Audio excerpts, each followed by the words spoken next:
రోటి పచ్చళ్ళల్లో రాజు ఎవరంటే గోంగూర అనే చెప్పాలి. గుంటూరు స్టైల్లో గోంగూర రోటి పచ్చడి చెప్తాను, వీడియోని సేవ్ చేసి పెట్టుకోండి. ముందుగా 2 ముదురు గోంగూర కట్టలు తీసుకొని ఆకులు తుంచుకొని 2-3 సార్లు శుభ్రంగా కడిగి పెట్టుకోండి.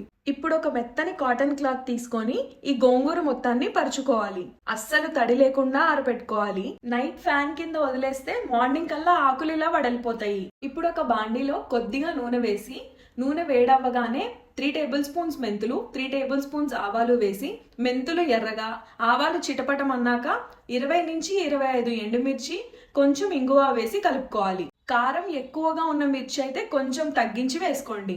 మిరపకాయలు కొంచెం వేగగానే పచ్చిదనం పోవడానికి గోంగూర వేసి ఒకసారి కలిపి కొద్దిగా పసుపు వేసి 2 నిమిషాల పాటు వేయించుకోవాలి.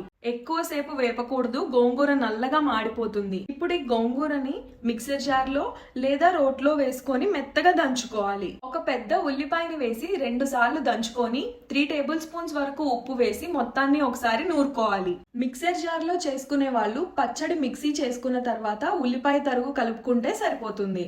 ఇప్పుడు పై తిరగమాత కోసం కొంచెం ఎక్కువ నూనె వేసి, నూనె వేడవ్వగానే ఆవాలు, 2 ఎండుమిరపకాయలు, కొద్దిగా ఇంగువ వేసి, ఆవాలు చిటపటమనగానే మనం నూరుకున్న గోంగూరలో వేసి కలిపితే మన గోంగూర రోటి పచ్చడి రెడీ.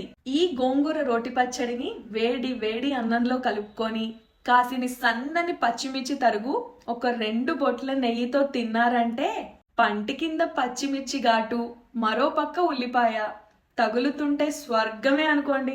అలానే వీడియో నచ్చితే లైక్ చేయండి, షేర్ చేయండి. ప్రియాంక కీ రసోయిని తెలుసుగా మీకు.